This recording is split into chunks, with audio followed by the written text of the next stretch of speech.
Hi, everybody. We're joined now by our friend Ron Gooden. Ron is another fellow heart transplant recipient from the same hospital as I had mine, Allegheny General Hospital. I met Ron a few years ago through our mutual work with the Center for Organ Recovery and Education, and we've worked together on a couple projects over the last couple of years. So, Ron, thanks for joining us and welcome. Thank you, Craig. Thank you for having me. So the first thing I want to talk about is I know, and anybody who knows you knows that you're very active with sports. You coach high school football, and you've been involved in sports your whole life. So for you to get that news that you were going to need a heart transplant, how difficult was getting that life changing news and having to go from somebody whose life involved being super active with sports all the time to now being sick and kind of waiting for this transplant. Craig, actually, it was a real big blow to me. I've always kept myself in shape. I always been involved in activities, playing at the highest level and also coaching high school football. When I was told that I would need a heart transplant, it was just something that was very devastating to me. So quite naturally for me, it was something that receiving this news, finding out that the reason why I needed a heart transplant was because it was congenital. It was a birth defect that I've had over the years and was in heart failure for years. So that kind of started the journey. Yeah, so your journey is a little bit different from mine, just in the fact that I was 26 at the time when I got my news, and young and single, and obviously I have my family, my parents, my siblings, and everything. But you're a family man. You have children. You're married, so you have people that rely on you, and you're part of their support system. So how was that? How was dealing with the transplant? How did it really affect your family and you with that family dynamic? Well, it certainly had a big impact because at the time that I received the news that I needed a heart transplant in January of 2011, both of my kids were in college.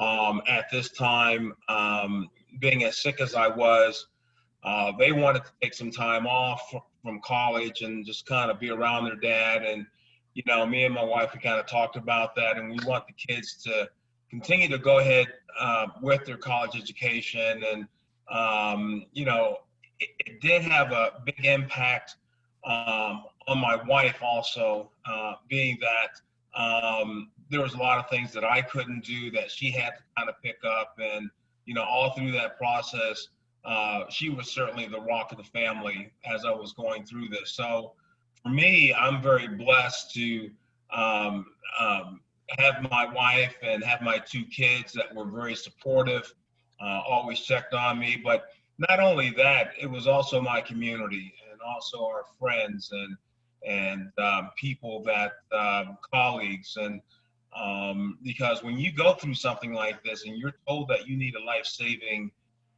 organ, it's very tough and it has a big impact on your family.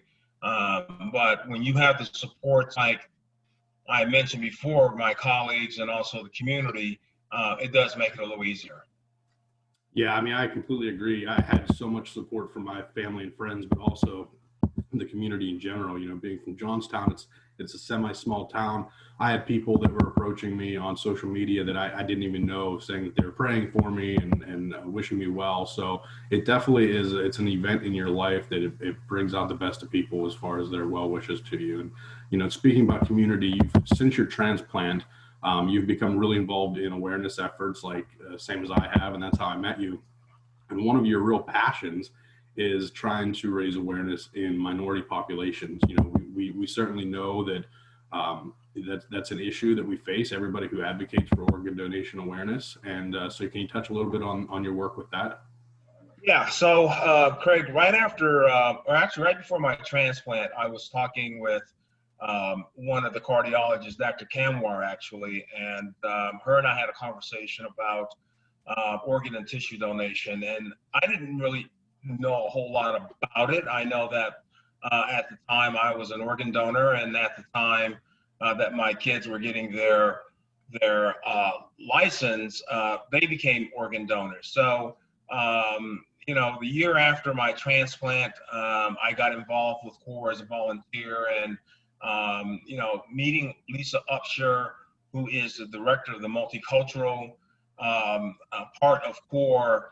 I've been reaching out with her and doing some outreach with her, and it's very important in the multicultural community because I think the one biggest thing, particularly in the African American and Latino population, is this mistrust, just with the health systems. And I think that me being an African American man and sharing my stories have certainly helped a lot of people, and me bringing some understanding that, here again, some of the myths and misconceptions that you hear are just not true.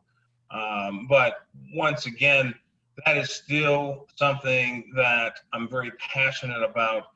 And I think the other part of it is just being proactive in your health, taking care of yourself and making sure, particularly with African American men, going out there and getting your pre-screenings and also getting your health checks. So for me, it is something that I'll continue to pursue. It's something that I have a passion for.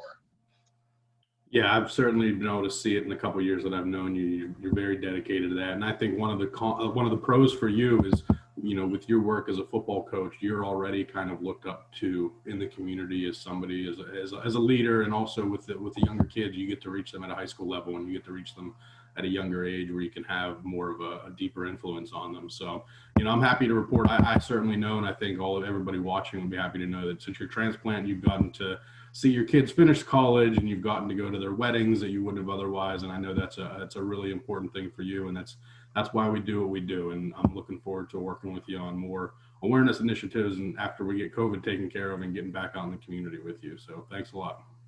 Absolutely. Thank you, Craig. And I really appreciate you reaching out. And, for all the folks out there, it's just so important. The bottom line to all of this is education. Okay. No one can force you to be a donor.